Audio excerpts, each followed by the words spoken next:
அனைவருக்கும் வணக்கம். நம்ம இந்த வீடியோல இந்த 12th ஆஃப் ஃபெயில் எக்ஸாம் 2023ல இந்த மேக்ஸ்ல எப்படி ஈஸியா பாஸ் ஆகுதுன்னு சொல்லிட்டு தான் நம்ம பார்க்க போறோம். ஸோ பாஸ் ஆகிறதுக்கு பார்த்தீங்கன்னா நிறைய வேஸ் இருக்குது. அதுல நம்ம 100% ஒர்க்கிங் வே தான் நம்ம பார்க்க போறோம். ஸோ நான் எப்பவுமே எல்லா பேட்ச்க்குமே நான் இந்த வீடியோ தான் நான் சஜஸ்ட் பண்ணுவேன். ஐ மீன் இந்த கண்டென்ட் தான் நான் சஜஸ்ட் பண்ணுவேன். ஸோ நிறைய பேர் என்ன பண்ணுவீங்க, இம்பார்ட்டன்ட் கொஸ்டின் படிச்சுட்டு போவாங்க. அதாவது இம்பார்ட்டன்ட் 5 மார்க் படிப்பீங்க, இம்பார்ட்டன்ட் 3 மார்க் படிப்பீங்க, இம்பார்ட்டன்ட் 2 மார்க் படிப்பீங்க. ஸோ ஒரு உதாரணத்துக்கு எடுத்துக்கிட்டோம்னா இப்போ 12வது சாப்டர் எடுத்துக்கிட்டிங்கன்னா எல்லாம் என்ன பண்ணுவீங்க, 12.2 படிப்பீங்க.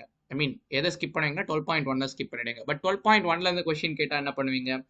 ஸோ இந்த மேட்ரிக்ஸ் அண்ட் டிட்டர்மினன்ட்ஸ் எடுத்துக்கிட்டிங்கன்னா என்ன படிப்பீங்க, கிராமர் ரூல் படிப்பீங்க, இல்லைனா மேட்ரிக்ஸ் இன்வர்ஷன் மெத்தட் படிப்பீங்க. ஸோ இந்த மாதிரி படிப்பீங்க. பட் அதை தாண்டி வந்துச்சுன்னா உங்களால் எழுத முடியாது.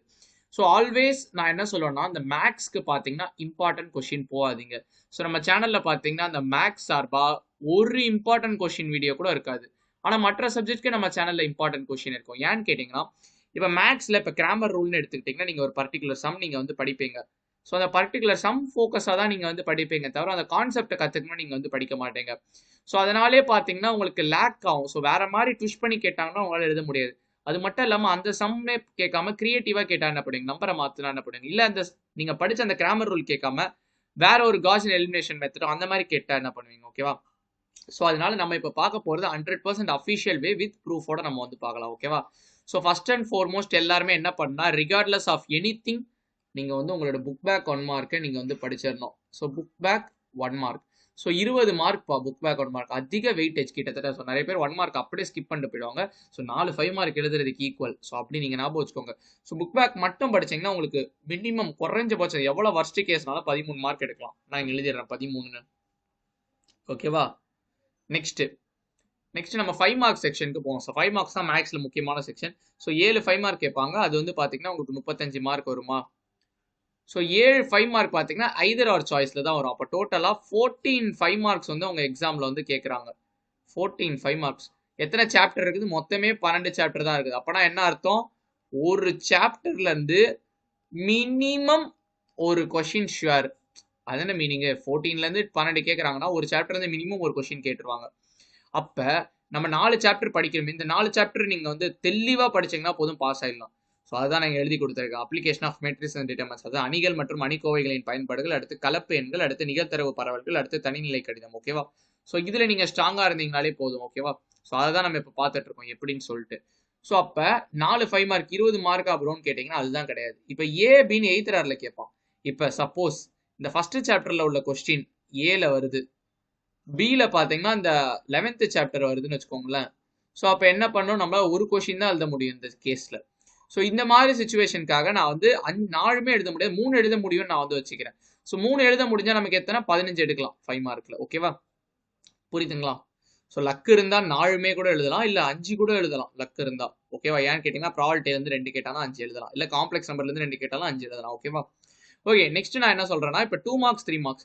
ஸோ ஜென்ரலா என்ன பண்ணுவீங்கன்னா எல்லாருமே இம்பார்ட்டன்ட் 2 மார்க் படிப்பீங்க, இம்பார்ட்டன்ட் 3 மார்க் படிப்பீங்க.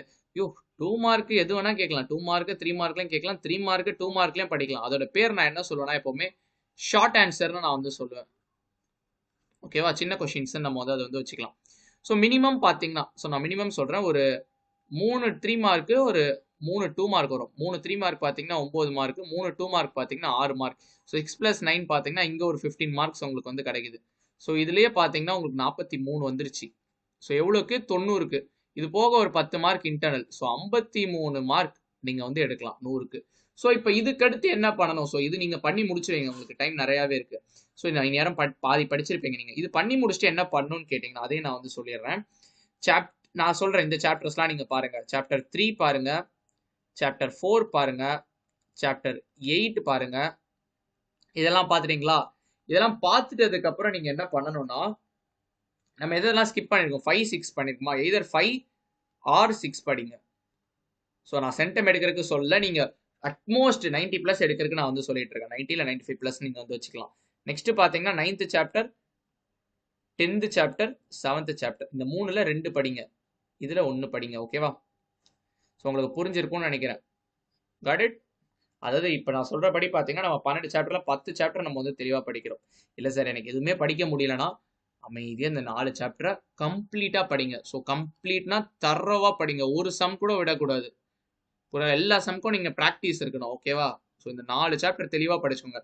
நீங்க இப்ப சொல்றேங்க பாத்தீங்களா, அந்த ஆஃப் இயர்லி எக்ஸாம்க்கு நான் வீடியோ போடுறேன்ல, இதே டிப் தான் உங்க பப்ளிக் எக்ஸாம்க்கும் நான் வந்து கொடுப்பேன். ஸோ பப்ளிக் எக்ஸாமே நடந்தாலும் இந்த இதான் நான் வந்து கொடுப்பேன். ஸோ இதே கான்செப்ட் தான் நான் வந்து சொல்லுவேன் பப்ளிக் எக்ஸாம்க்கும். ஸோ அதனால இப்போ நம்ம ஆஃப் இயர்லிக்கே நம்ம படிக்க ஆரம்பிச்சிட்டோம்னா நம்ம வந்து மார்க் எடுத்துடலாம். ப்ரோ நான் ஆஃப் இயர்லியில் நிறைய மார்க் எடுக்கணும், நீங்கள் இப்போ தரவா படிக்க சொல்றீங்க, நான் இம்பார்ட்டன்ட் வச்சு மார்க் எடுக்கலாம் நான் இருக்கேன் அப்படிலாம் நீங்கள் நினைக்காதீங்க. ஆஃப் இயர்லியில் உங்களுக்கு கம்மியாக வந்தால் கூட பரவாயில்ல, பட் பப்ளிக் எக்ஸாமில் நீங்கள் மார்க் எடுக்கணும். ஓகேவா? ஸோ அதனால பார்த்தீங்கன்னா இதை நீங்கள் வந்து ஃபோக்கஸ் பண்ணுங்க. ஓகேவா? யா இதை படிச்சுட்டு நான் இப்போ சொன்ன இது எல்லாமே பாருங்க. ஆனால் தயவு செஞ்சு இந்த மாதிரி பண்ணாதீங்க. எந்த மாதிரி? இந்த மாதிரி இந்த இம்பார்ட்டன்ட் கொஸ்டின்ஸ் மட்டும் படிச்சுட்டு போற வேலையை தயவு செஞ்சு பண்ணாதீங்க. ஓகேவா? Yeah that's it from this video. இந்த வீடியோ உங்க ஃப்ரெண்ட்ஸ்க்கும் ஷேர் பண்ணுங்க, அவங்களுக்கும் எக்ஸாம்க்கு ப்ரிப்பேர் பண்றதுக்கு